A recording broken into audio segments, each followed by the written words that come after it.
Thanks for joining today. I'm James from Iron Life Exotics.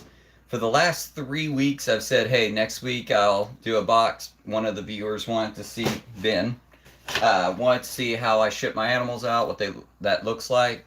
And I said, I'll get the supplies, show you next week. Next week came, didn't do it because forgot. Next week came, he never joined. This week, I was like, I'm going to do it right at the beginning. That way, he can watch and any of y'all can also see the process without having to figure out where in the live I'm doing it, because on Sundays I clean my reptiles, partially on Saturdays too. Now that I have babies, I have to do both days to do my weekly cleanings to not take up too much time. Anyways, I want to jump right into it. So, Morph Market is who I'm working with right now. I have no stock in the company, obviously, so it doesn't really matter who I go with. Just right now, they make it the easiest for me as a small breeder to work with. So this is their packaging box, their recommendations. If in the future I go with another company's box, it'd be the same thing, just a different label on the box and the exact same process of how I do it. So first, you get a box that's flat. I build the box. I put styrofoam in it. Let me take this out. There goes that. I'll pick that up. Styrofoam goes on the bottom, the sides, and then I put everything in and styrofoam goes on top. I tape down the bottom using clear packaging tape. Very straightforward. Then I take this out to the garage. In the garage where I keep all my tools, I grab a flathead screwdriver and I puncture the box. This is a 7x7, so this would be like perfect ideal weather conditions and a small snake that can fit in here. You know, viper boa, roughly not a very large dwarf boa, stuff like that. Most of the time, though, I use a 9x16. I think that's the size. The next size up, I'm pretty sure it's a 9" by 16". For those, same process as far as what it looks like on the inside, but the difference is I use the wider box so I can have a heating or cooling side, and then a non-heated or cooling side. On that side, I puncture a few extra holes to allow for air to cross through so it doesn't get too hot or too cold. Really using it more to stabilize the temperature in extreme weather. And I say extreme, I'm not shipping in extreme weather, but on the higher end or lower end, then, is ideal. But still safe for shipping. Alright, so those extra holes get punched on that side. In cases like that, I'm using a 7x7 just because it's easier to hold and show and I'll talk about. But in that 9x12, which is the most common size that I ship in, or excuse me, 9x16, I believe, I write boa side or snake side. Most of the time I'm shipping boas. But if I'm shipping pythons or whatever, I write the animal on here. And then on this side, I put heat or cool pack side. If it's a phase pack, I write phase, whatever I'm shipping it with. But I write that on here, right? And then when you lay that down, that is going to be on the side. The benefit of that is when you open that as an end user, you get the box like this, right? And normally right on top is a shipping label. You're cutting this open, whatever style you could open it up. This opens up and then you can immediately see what side the snake is going to be on. That makes it easier for you to feel comfortable opening it. If you take, you kind of use, I like to know, but anyways, then you open it up, you can carefully open and see. So you have the box. It's going to be stuffed with shipping paper. So let me grab one real quick. I'll use this as an example. So I say shipping paper, it's craft paper, right? So I wad this up to provide cushion.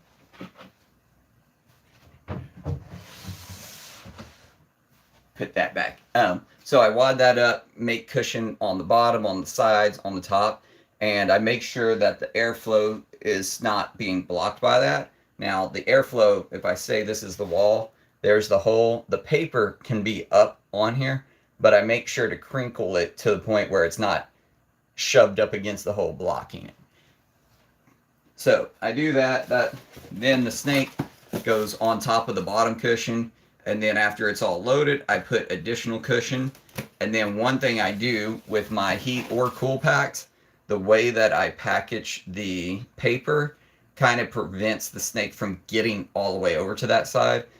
Not that the snake's like going to be in extreme danger. I just don't want it to be too hot or too cold and then can't get back over.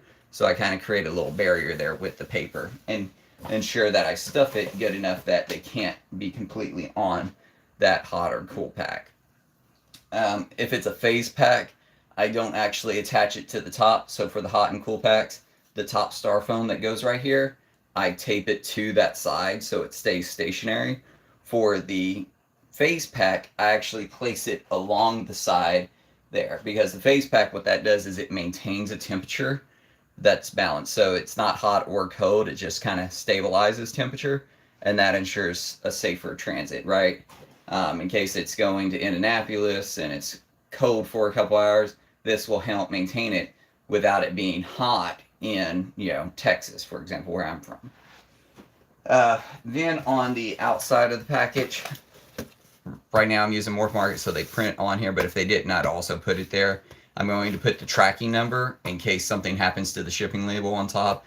They can find, I only ship through FedEx right now, they can figure out what the package is supposed to be. And then I put the species scientific name on it, the common name, and how many's in there. Most of the time I only ship one, but on the rare occasion where I ship two in a package, I put that. Then on the top, after I put the cover on here, the styrofoam cover. Give me a second. I'm missing my stick. There it is. So, someone also asked what I ship in. Most of the time, I'm going to ship in these long shipping bags. So my snakes can definitely fit in a smaller shipping bag that they just like this. I prefer spending a little bit of extra money for the extra room. The benefit of that is I can close this up in there and the snake can move around and not just be cramped. Snakes enjoy being cramped, but guess what? I like to provide that. It also is going to be cramped enough with all of the packing around it, but that gives them a little bit of wiggle room. Next up, it also gives you, the buyer, the opportunity to keep this and use it for transporting, because when you go to the vet, keeping it in a box, it's not as ideal for transporting. Having a pillowcase, if I turn this, that big blob up there is a pillowcase, and inside it is enough pillowcases for all of my animals. In case something comes up where I need to transport it all. Say a hurricane's coming in, we're evacuating, something like that. Gather up all my snakes, they all have their own pillowcase.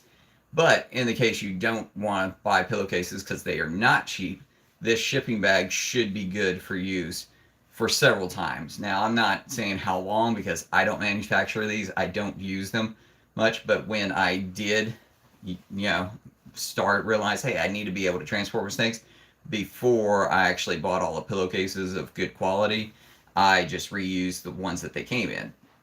They outgrow these. However, this could hold one of my adult dwarf boas. So you get this, you can hold on to it so you can have it to transport your snake to the vet, or if you need to just transport it for whatever reason. Anyways, so that goes in there. The packaging comes on. Then I add a sticker and a keychain. While these are in stock, should be for a while because I don't ship out that many animals. Right on the top of these is a clear film that I normally peel back so the person knows. I didn't realize it had a clear film on it for like a year and a half, and I had one hanging in my car, and then I realized, oh, that's a film. So it looks a lot clearer and cleaner when you peel that film back.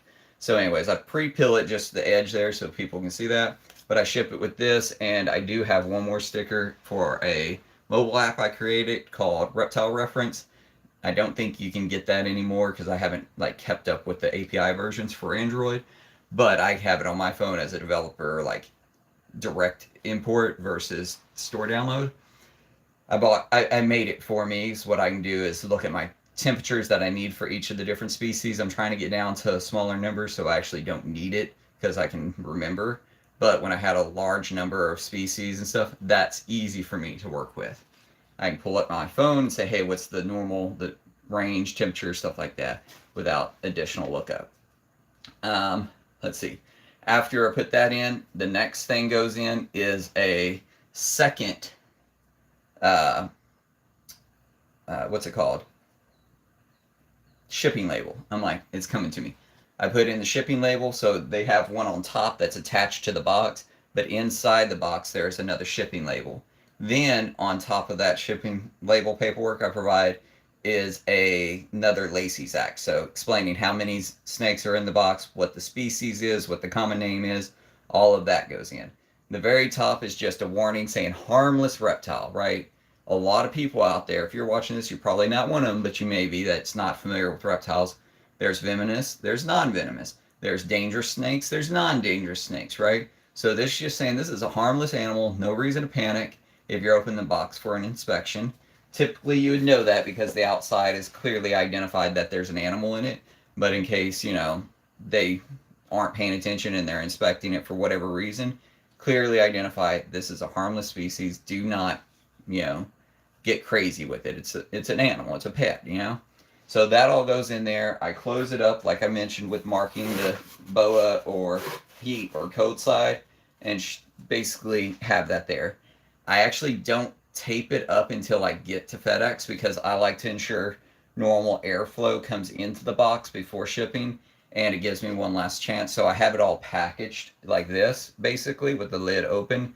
When I get to the FedEx site where I drop off the snake, I finish closing it up, tape the top with the shipping tape, put the label on, and I put the label with all the tape. So if this is the label, I'm adding tape all the way across so it's completely covered by the clear tape. They can still scan the barcode with their little scanner tools or with the automatic scanners as it's going down a conveyor belt, but I don't have to worry about it getting damaged during shipping. Hand it off to FedEx. Depends on the service because the service is spotty in that area. If I have decent service that day, I immediately message the buyer and I'm like, hey, package is handed over to FedEx. Here's all the information that's available to me, right? If I don't, I have the message typed out, but then it normally sends either on my way home or when I get home, depending on service, once again. But that way the buyer knows it's shipping. And an important reason in that is my wife bought a tortoise for me for, I forget what the occasion was, but for an occasion, because I already had another tortoise and she bought it a friend. And they didn't tell her that it shipped out. There was a very poor communication. A whole day went by and still no communication. Another day, FedEx reached out to us and the shipper saying, hey, you gonna come pick up this animal? My wife was like, what? I took off work immediately when she texted me and went and picked up it. That tortoise now is named Jeff after the host of Survivor because the tortoise survived 2 days. I mean, it's FedEx facility inside. It's climate controlled. It's not like it was in bad weather.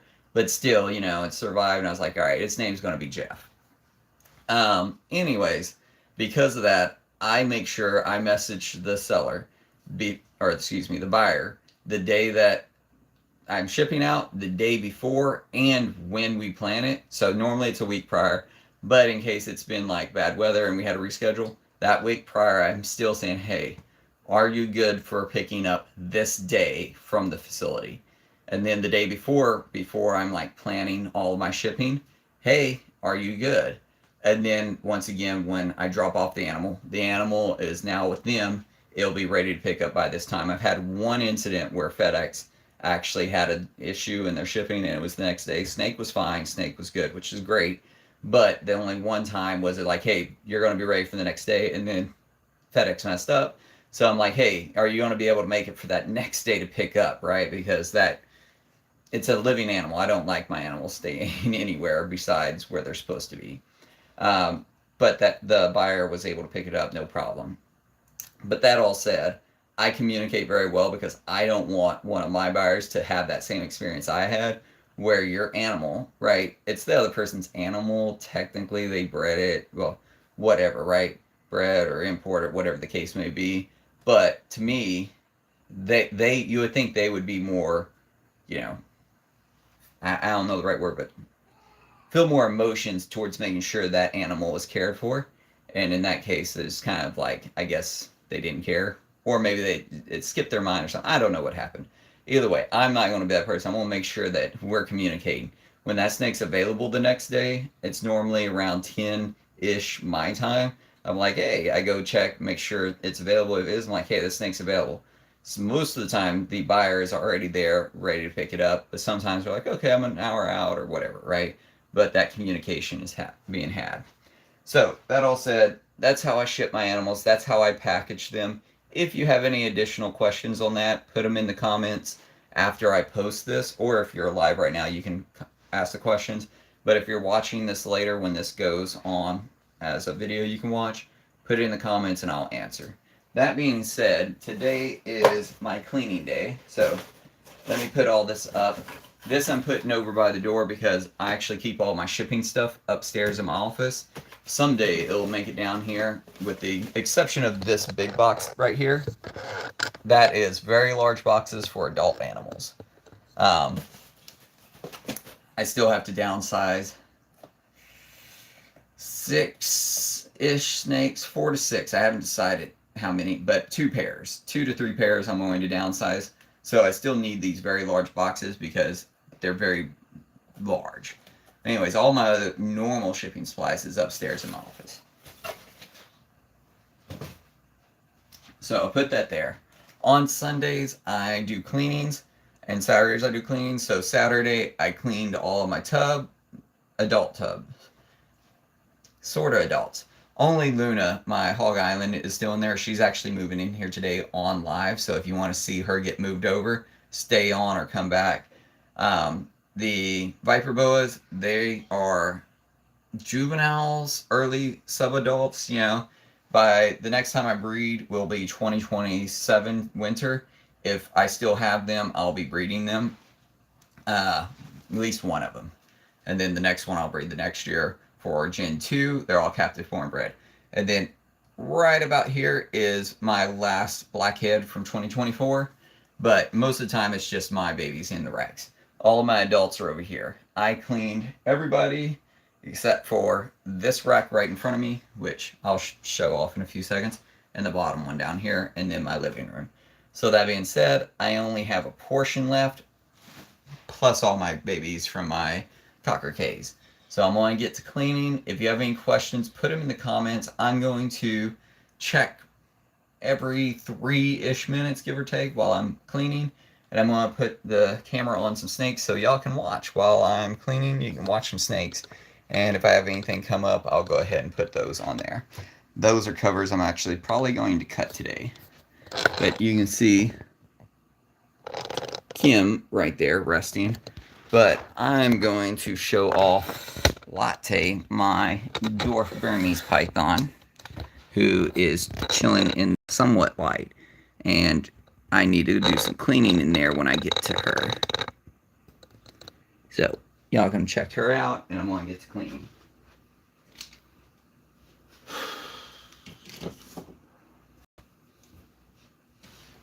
I'm also starting much later today in my cleaning, so the room has already warmed up to 80 degrees, so it is hot in here for inside temperature.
already avian that.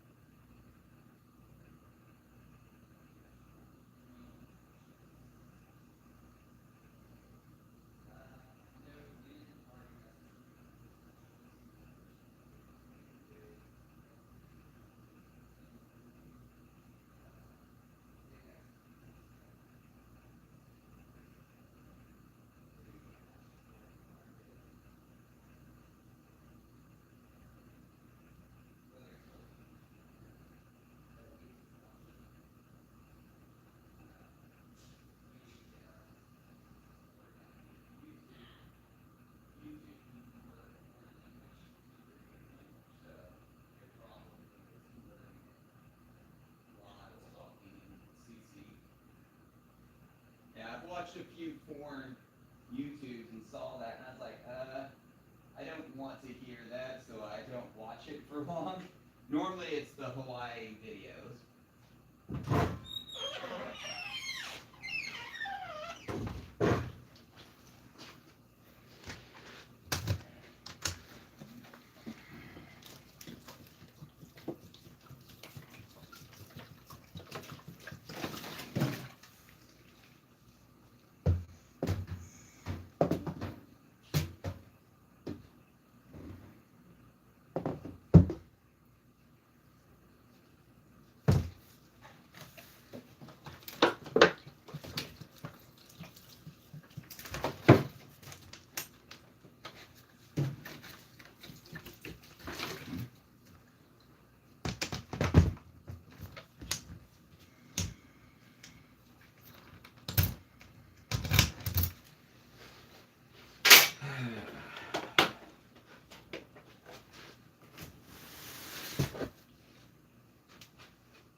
Yeah, let me move this because I'm about to do some cleaning. Alright, on that one.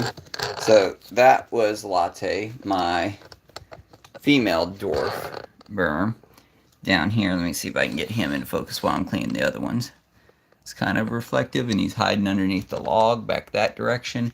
But that right there is kind of hard to see him, reflection and all.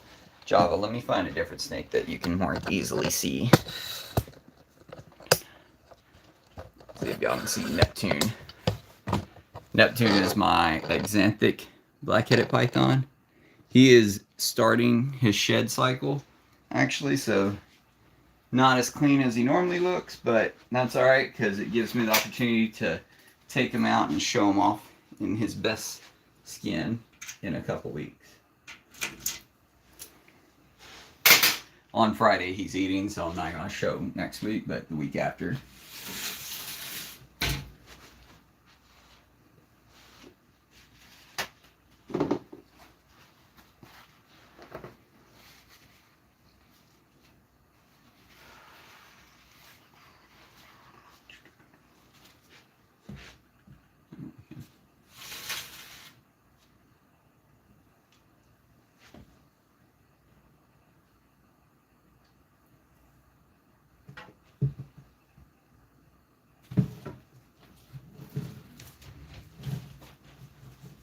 Got near Kim.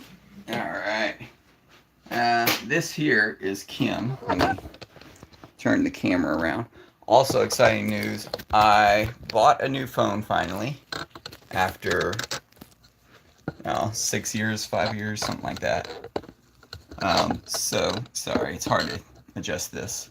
So, that being said, my camera quality and video stabilization, maybe not for lives, because I don't know if it works with lives in Samsung, but the stabilization on recorded videos that I record and then post should be extremely good. But either way, the camera quality should be better than my older phone that I'm currently on. So that's exciting because, yeah, I'm excited to see what that looks like. Mostly for my children, like recording videos and then watching them years later. Yeah, so, but it's also good for posting animals. This here is Kim. She is my Max Pink Argentine boa. and she is 2020, I believe. So 6 years old now. Give a size. I slow grow my animals. I don't power feed them. I just how I am, right? So she is not bred yet because I am doing slow grow. Um, I think she might been ready by this year because I am putting some weight on her, but I'm not breeding any of my animals this winter. I am doing it vacation next year for the first time in like 3 years, so I'm not going to stress about taking care of babies or anything. So I'm going to put that off until next 2027, 2028 breeding season, which is in the winter time for me, which is like December, in case you're in Australia, different winter seasons. Southern hemisphere, really, not just Australia. But that being said, um, maybe in 2028 I'll have some Argentine babies if I decide to keep my Argentine boas, which if I don't, I'm probably on at least keeping them for pets, not breeders. I haven't decided. It's really hard. I'm going to sell my black-headed pythons, and then I need at least one more pair, and I haven't decided because it's difficult. And I was like, most snakes live to mid-20s. I'm like, honestly, I might just keep my snakes for, pets only. Taking care of babies is a lot of work. And I was like, by then I'll be in like my 60s, and that works. When they're end of life, I'm like I'm more in the older stage of my life, and I don't really want to have a bunch of pets. So I'm considering long-term repercussions of keeping a bunch of animals. But a beautiful snake like this, it's hard not to want to keep. I mean, one, look how friendly she is, right? I wish she would turn her head. The moment I get close to the camera, she turns away. There we go. Look at that pattern. Sorry, guys, if you're looking at my armpit, but there we go. She has an amazing pattern. The pinks don't show up well on camera, I feel like, mostly because I have like an orangish LED, like the lights that get projected off of it, the lighting from there, and even the room light is more orange hued than anything else. Even though the enclosure LEDs are full spectrum, it's definitely not not like whites ish. It's more orangish. So that being said, hard to see the pinks on camera, and if we're outside, it picks up a little bit better, I think. But yeah, my Kim is what I call her. I want to show her off because it's non-feeding week, and yeah, I haven't held her this week, so show her tail. Look at that big, thick tail. Gives an idea. I'm 5'7" for reference on how long she is. I don't let snakes wrap around my neck though, and she's decided to wrap, so take her off. I highly don't recommend snakes wrapping around your neck. It looks cool for photos, but it's very unsafe. Not that the snake's trying to hurt you, but it only takes a little bit of pressure to make you black out when your blood's being blocked. Alright. Now that I'm done putting her back so I can actually clean her water.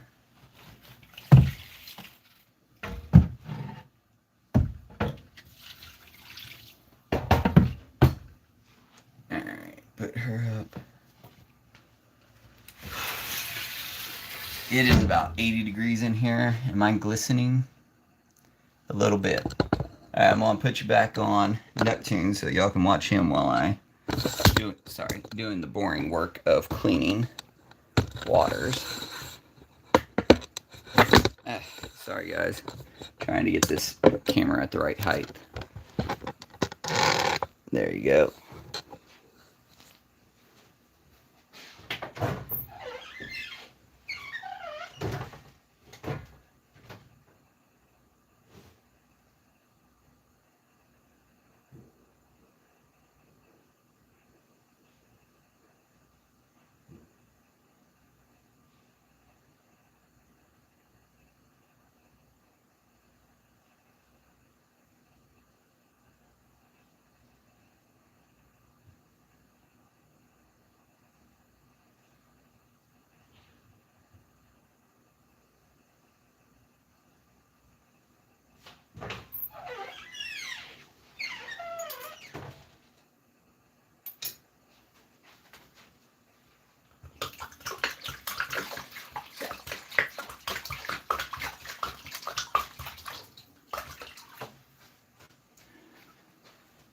You're already back out again?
Yeah.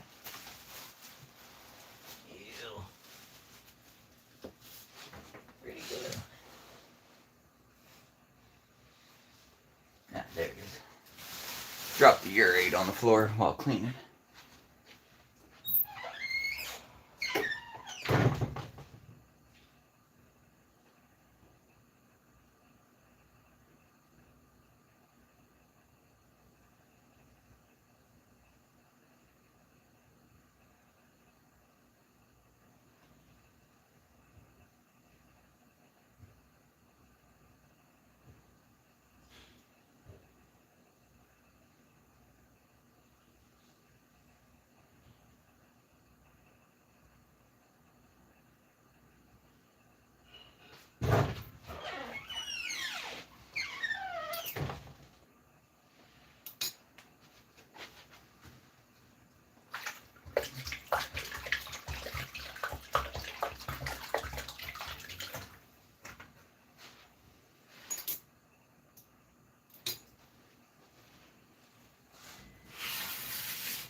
Alright, time for the boring stuff.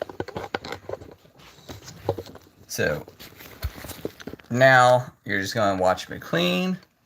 Not to punish y'all or anything, but just because you're going to be hearing a lot more noise. And I imagine anybody viewing would actually be curious what's going on. So, here is one of my reptile or baby tubs. And I'm cleaning them out. Behind me, this is the water I use. While the water in my house is drinkable, trying to wait for enough of it to come out to, provide water to all my animals takes a long time, and honestly is boring. I don't enjoy waiting for it, so it's easier for me to just fill up water containers and pour from there. When I first started off, I was just getting all my water from my sink drains, but that didn't last for long, maybe a year. Yeah, so if you have any questions, post them in the chat.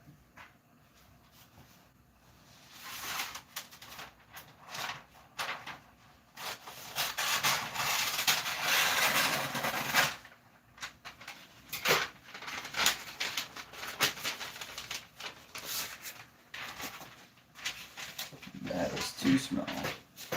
Occasionally I cut a little short.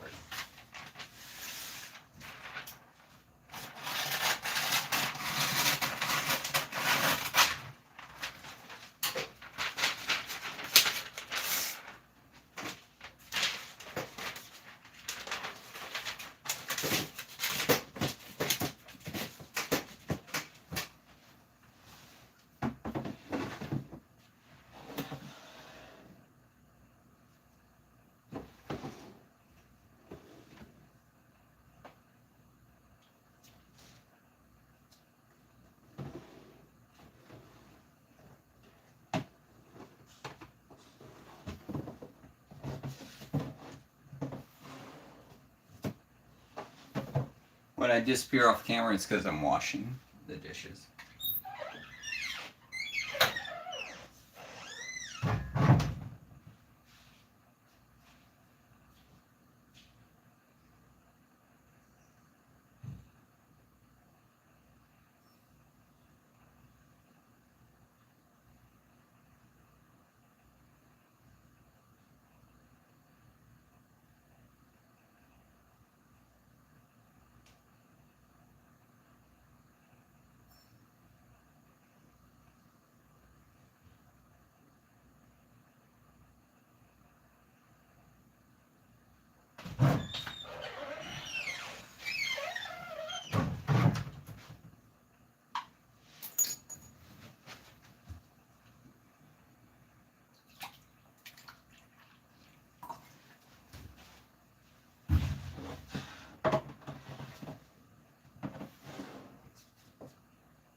So normally on Saturdays I clean the baby enclosures, but I didn't get to it this week. Instead on Saturday I cleaned some of the big enclosures, mostly because I only had so much water and I wanted to finish that water jug so I could go fill it up.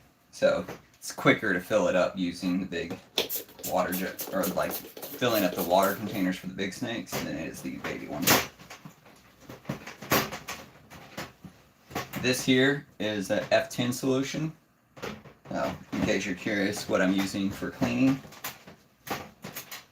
Sorry, these keys were very loud.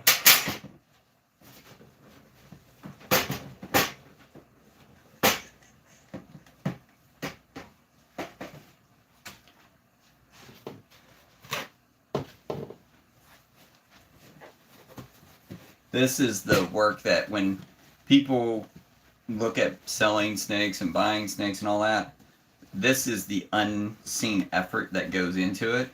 A good breeder will make sure that they're keeping the enclosures clean, keeping the water fresh, not only working with the snakes and feeding the snakes, but also caring properly.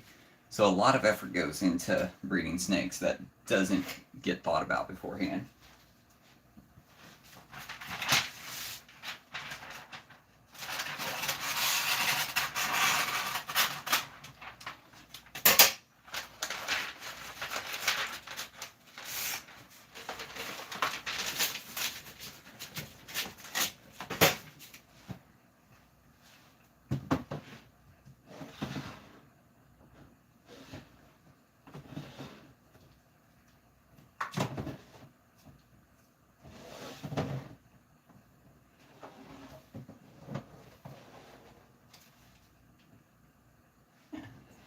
sometimes you get lucky and the enclosure doesn't need to be cleaned, just fresh water.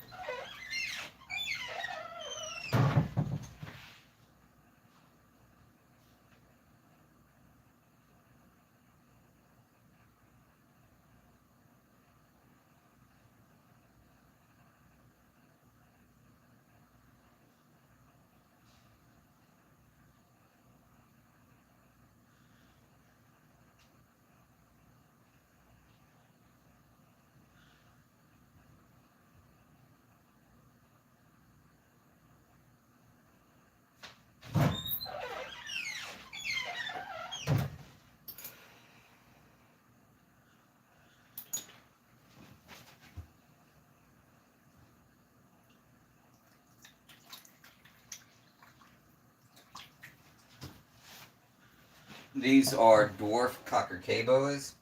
They like to soak sometimes, so it's important to make sure you give them enough water for soaking. This one needs cleaned.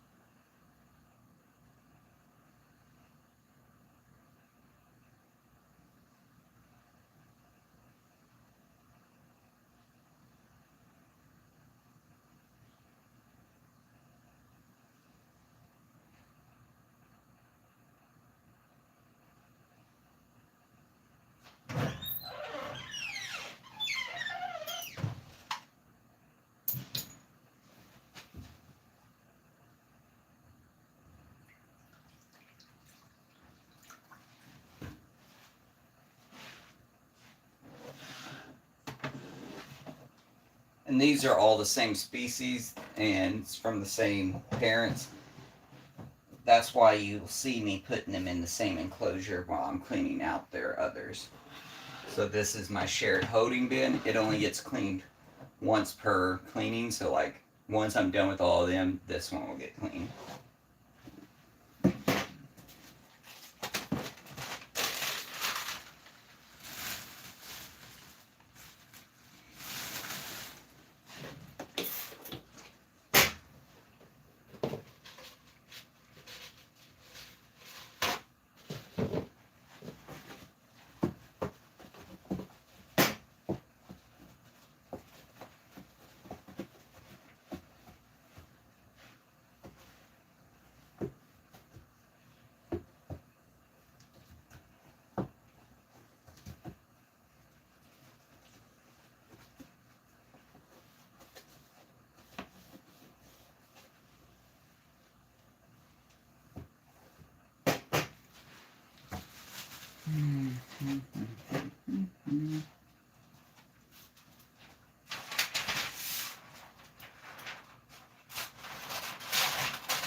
A little secret for my baby enclosures, I try to keep the paper flat on the front side. That way as much light as possible from the room lighting and other enclosure lighting can penetrate inward to help with circulating day and night not temps, but lighting, circadian rhythm.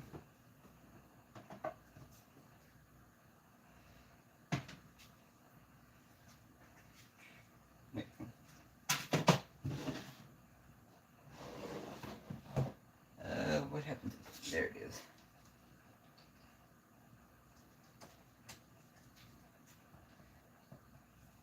I put that on backwards. This here, I named this one Spitfire. I've showed Spitfire off a few times on camera. Spitfire, I named it. It was the very first one to strike at me after being born.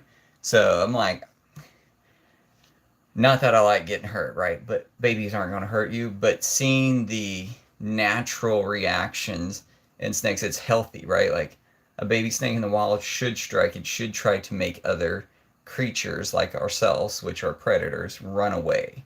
So seeing that, I was like, your name's Spitfire. There's another one named Grumpy, and another one. Actually, Grumpy was the first one. Sorry, Spitfire was the second one, and Silverback.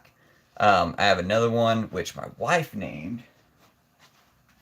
Give me a second. My wife named Striker. It was the fourth one, but it was like 2 weeks later that it struck. But this here is Spitfire. Having sex. I normally don't sex for a while until they've had several meals, but this is one that I'll probably keep just because, you know, sentimental.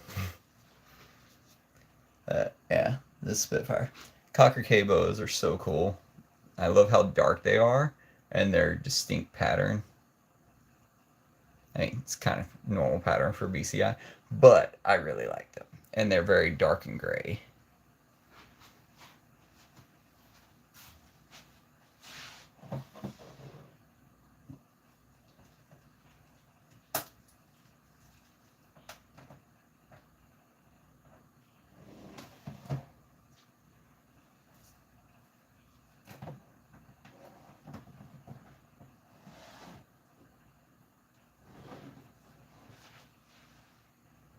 This one here is Striker.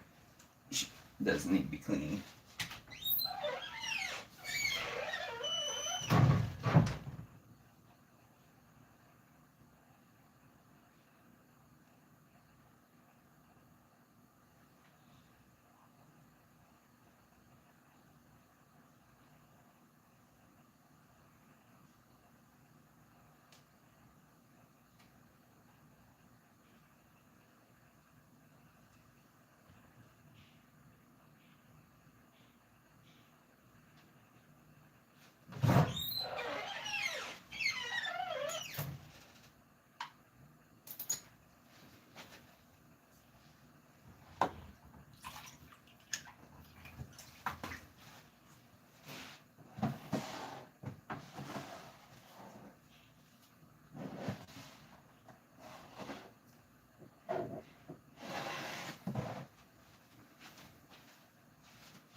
Needs cleaning.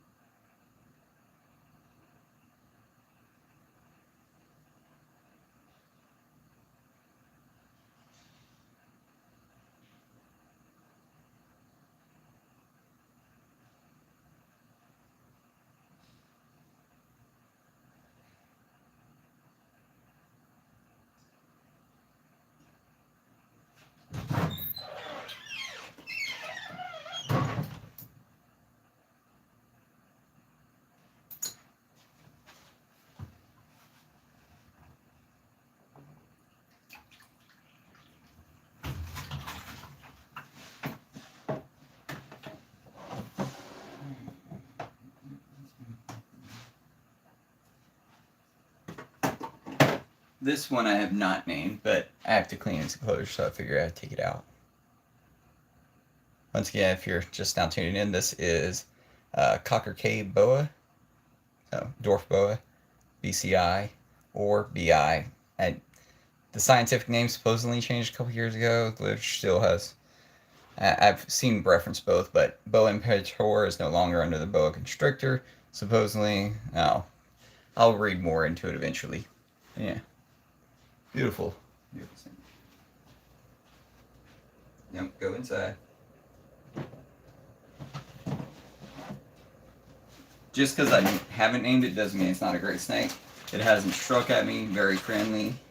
Yeah, normally I name the ones that does something like strike at me, bite me. I've been bitten a few times, but those guys, their teeth are so small they barely penetrate the skin. Yeah, it's not like an adult. Or like if one of my BCOs bit me, you know.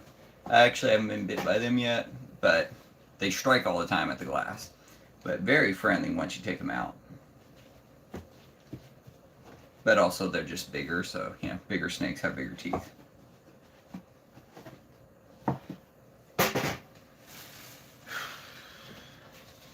I am rushing because I still have a lot to do today.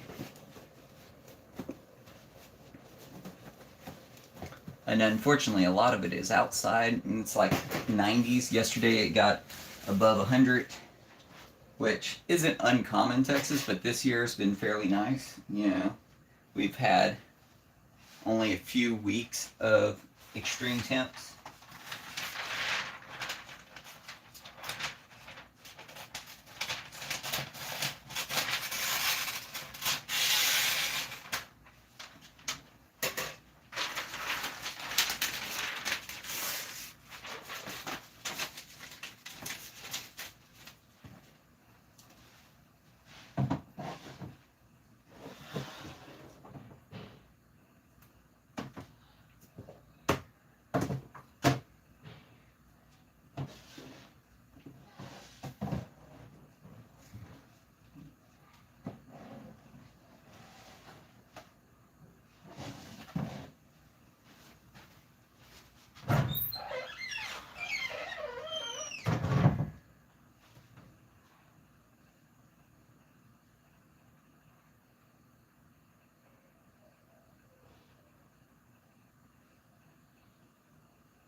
Probably nobody will be watching at this point. I see nobody's viewing, but if anybody happens to be watching at this exact time when it goes as a video to watch later, comment in the section that you made it to this time, which is 57 minutes and 46 seconds. Let's see if anybody made it that far.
And if you notice, I don't do a tracking anymore of when I clean my enclosures. I clean them when they're dirty. When I first started breeding reptiles, I tracked every cleaning, every pee, every urate, every cleaning, every water change. I used to think record keeping, most important thing. Now, my time is the most important thing. Taking care of the animals, most important thing. Keeping track of what I did, not important. Not that, like, poops, feedings, not important, but, like, tracking every little thing. I have things to do in my life. Back when I started, I wasn't a dad. I was just getting started in my career, and the scientific process of keeping snakes was very interesting to me. So keeping the records, analyzing the patterns, the details. So I used to track every single thing that I did. I mean everything. I was crazy about tracking record keeping. Now I only track important stuff. Big poops, big feeding, like feedings, any feeding, right? For all my animals. Water changes, poops inside my regular enclosures. I don't track sheds in my regular enclosure. I don't track sheds for my snakes, baby snakes though. I do track those. It's just, that's good record keeping. But I had people like, hey, when's the last time your snakes did this, or do you have all the records? I do not, simply because not a highest priority on my list. Cleaning the snakes, very important. Marking that I cleaned the snakes today on August 16th, not important, right? As long as they stay healthy and clean, that's the important part. When I was younger, I thought different, where it was more of a purpose to track the information, to have the information. Now I can go back and look at my history to kind of look at that, but I don't have any additional insight gained from that information, so I don't spend the time to track it.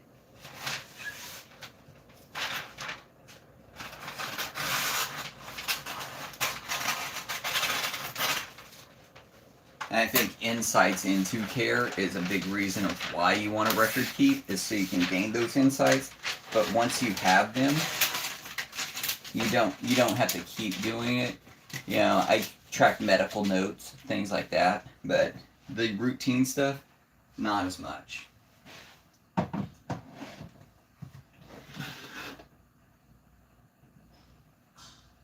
What happened? Oh, I didn't clean his. I was like, where's his hide? I know he's open. I'm trying to give him a second to sniff around. Could close it, could put him in there, but I'm just gonna wait because I want to clean the top of his hide off. I normally set the prey, if they don't take it right off the tongs, I set it on top of their hides, and he had a little smudge from that. Alright, this would be my last baby snake that I show off, if you're interested. They are not available yet, but just if you're interested to look at them. They will not be, at the current time, they won't be available until next year. And because I am doing vacation in the middle of summer, I might not even post these guys until August of next year, simply to prevent having to try to figure out shipping while I'm trying to plan a family vacation. But also, it gives me more time with these little guys. This is my first litter of Cocker K boas, and interesting fact, the Cocker K boa was the very first snake that got me into breeding. So I could only get a pair, so I bought a pair. Coral K, Cocker K. Cocker Ks, they were more of a, just look at them, they're very cool. So I was like, I was more attracted to them. So very first snake that I got for breeding, and well, I didn't get them for breeding, but you know what I mean. Like first snake I bought, and I was like, okay, I guess I'll breed these guys. And I just got a litter of this year, so super excited about these guys. The only other, all the snakes that I haven't bred yet, I'm excited about, like my Argentine boas, but the top of the list, my dwarf Burmese pythons, when I breed them, the only thing is I'm not great with egg incubating, which is why I lean more towards boas. But I think I might try to. Ooh, he doesn't like me waving my hand. I might try to, was it like let them self incubate, but I ain't decided yet. That's a couple years from now. All right. Seeing as how he just struck at my glove, didn't get me, but if you can think of a name, he is unnamed, and that was the first like strike he's ever done. So kind of cool. Caught me off guard because I wasn't expecting it. Let me get my head out the way. See if I can zoom in real good. Look at that guy. They're so cool. Alright. Second to last thing I have to do in here is clean this one. Then only thing left is outside. Besides the last thing to do in here, which is moving my Hog Island boa back in her enclosure. So I'm actually not going to do that live. I said I was, but I'm not, because I want to do some cleaning and organizing our enclosure. So I'll probably come back in here later this afternoon, clean it up a little bit, and then move her in there. I might come back live for that, or I might post it just as a standalone video, which I think that might be smarter. Alright. That all being said, thanks for watching today. Side note, if you're interested in just like chit chat, what, father at least stuff, I'm going to be starting up on my other channel called Dad's Day Off. Originally created it just for the email to post game videos and stuff like that, because it was my time. I was a brand new dad. Now that I'm really dad, because when you have a baby, being a dad, it's a little different. You're holding the baby, you're playing a game, not a big thing. Now my kids are bigger, I can do stuff with them, so I'm actually going to go back into that channel and start recording some things that I do as just a dad, right? Taking care of the yard, teaching kids how to break stuff. Like my Otis, he was a renovator boy, is what he called himself. The cutest video I created. I'm not posting that, that's just for me. Him and his brother taking a sledgehammer, and under supervision, I was recording it for myself. Taking a sledgehammer and breaking a piece of like fence thing. I don't know what to call it, but something that we were throwing away. We needed to break it to fit it into the trash can. He was just pounding away, and he was breaking. I felt so proud. I was like, look at my little man being all grown. Anyways, I'm going to be starting a new channel for that, so check it out. I will not be putting a link in this description, but in the future I will. But you can search for it, Dad's Day Off. Alright, thanks for watching. I'll see y'all next time.